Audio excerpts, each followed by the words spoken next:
like 90 Australians are working for them or fighting for them. But there are also some unofficial figures which put it to something like 400. So we really don't know the exact numbers. But what we do know that now IS has control over some 8 million people and are large swaths of territories in Iraq and Syria. Large swathes of territory and an enormous number of people for such as what effectively is a small troop, if we are talking about 31,000 people. How are they managing to do this, and where is the support coming from? Where is the money coming from? Where's the firepower coming from? Well, I think when they succeeded last June in defeating the Iraqi army, they managed to capture a lot of modern arms that the United States had supplied to the Iraqi armed forces. In fact, we were told by Washington at one point that they had built and trained and equipped the best army in the region.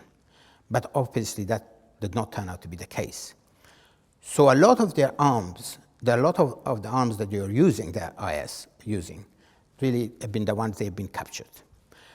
And also they succeeded in taking over Iraq's second largest city, Mosul, and they raided the central bank of Mosul. They got a lot of money from there, but let's not forget that prior to that, they were also funded to some extent from a number of Arab countries, if not directly from the Arab governments, but also at least Arab private citizens. We should be reminded that there is billions of dollars in the hands of private citizens in Saudi Arabia, in Kuwait, in United Arab Emirates. And these citizens, they do pay sadaqah or religious alms, 2.5% on their wealth. And often they really send it to what they call religious causes or deprived groups, Muslim groups. In the past, a lot of money was channeled into the coffers of the Afghan Mujahideen who were fighting the Soviet occupation of Afghanistan in the 1980s. And then subsequently, a lot of money really went to the Taliban. And I recall from the former chief of intelligence of Saudi Arabia, Prince Turki Al Faisal, who personally told me that Saudi Arabia on its own provided some $24 billion support to the Mujahideen and the Taliban alone. And that's a lot of money. And also, I think initially, Qatar was providing support, financial support. But the financial support were not specifically for the Islamic State of Iraq and Syria. It was for the Syrian opposition.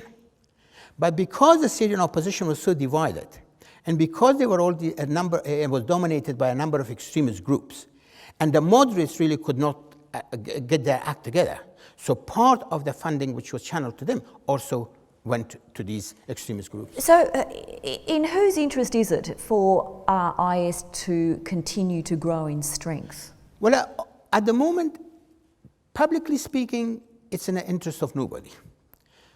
It is an extremist Sunni group, and therefore it is very anti-Shia and anti-other sects in Iraq as well as in Syria. But at the same time, because... That's said publicly, but privately, it's a bit of a different story, isn't it? Yeah, well, I think it's a different story because Iran is totally opposed to IS. And so is publicly Saudi Arabia and its partners in the Gulf Cooperation Council. That's Kuwait, United Arab Emirates, Bahrain, and so on.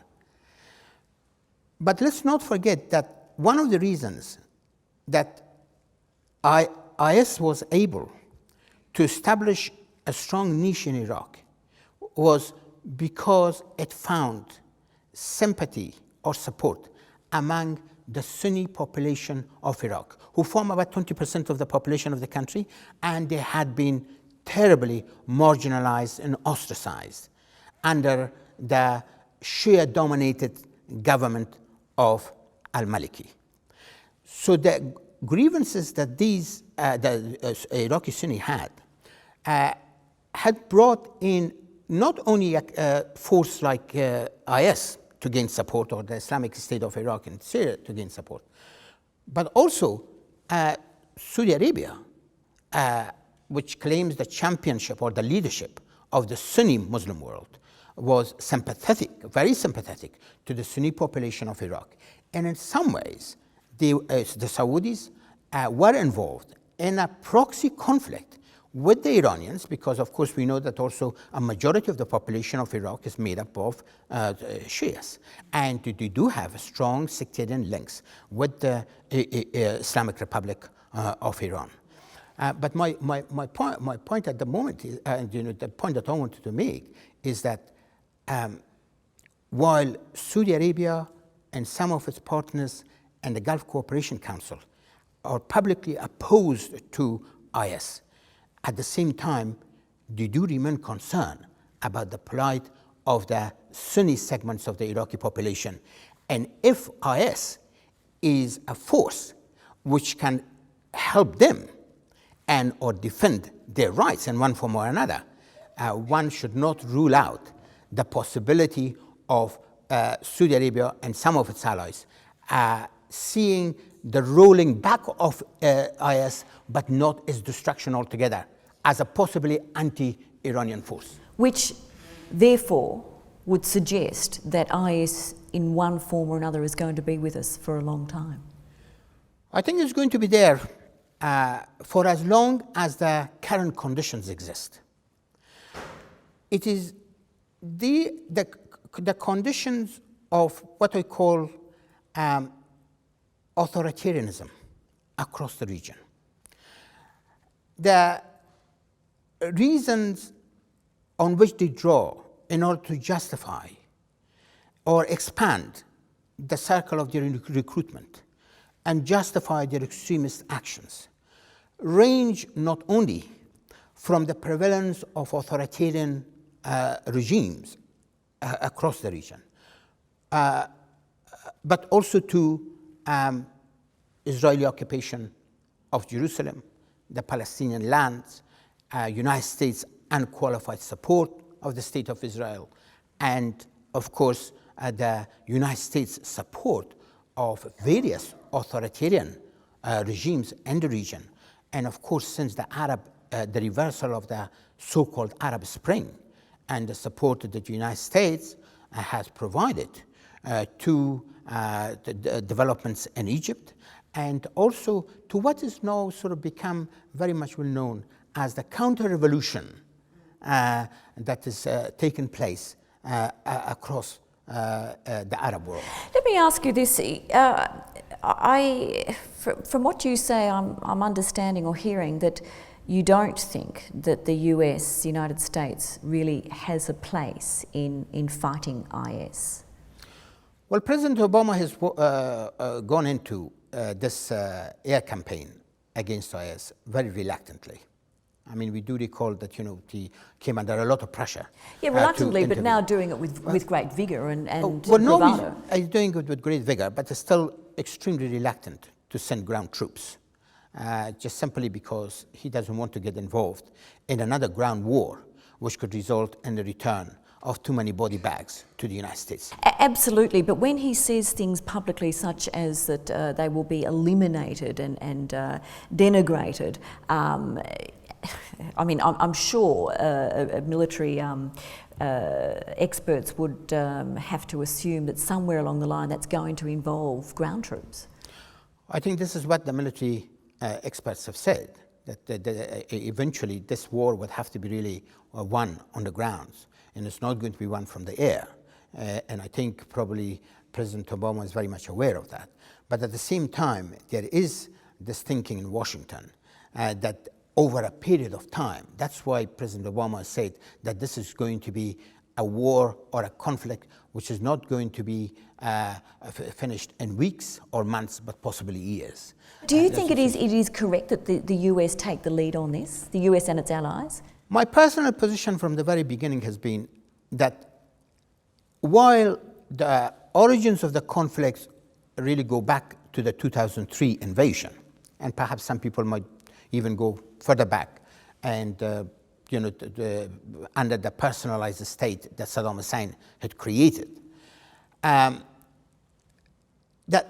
what has really emerged since last year, it's more of a regional problem. I felt it was imperative and indeed very reasonable for the that this problem be left to the regional actors to deal with it. I just simply cannot imagine that, for example, Iran would sit back and allow Baghdad to fall to Islamic State. It would be too much for Iran in terms of its overall strategic interest in the region to let Baghdad fall. Or for that matter, I just cannot imagine that Saudi Arabia and its partners and the Gulf Cooperation Council and their Arab supporters across the region would sit back and allow the IS forces to cross the borders of Jordan, Kuwait, and so on. I feel very strongly that this was a very unique opportunity that the United States and its allies should have used in order to bring about a degree of regional cooperation.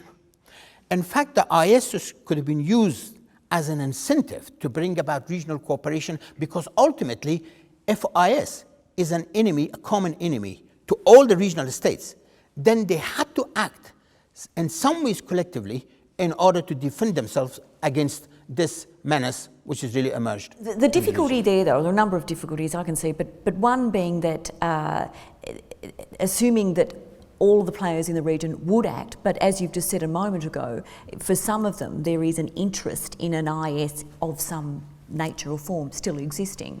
The other is that many of these regional players would admit themselves that they rely on the US time and time again for this kind of intervention. And in fact, there's this lovely quote from Joe Klein, the journalist who writes for the Time magazine, who said just recently that when he was travelling through the Middle East, an Arab diplomat said to him, "When in trouble, we always call 911."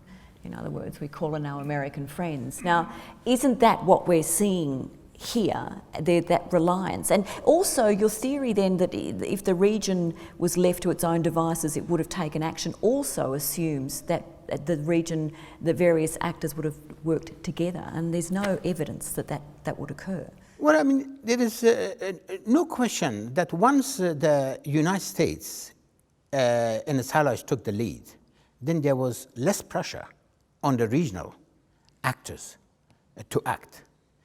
They could have sort of sit back. I think the participation of the Arab countries in this international coalition is more of a symbolic nature rather than importance in terms of substance.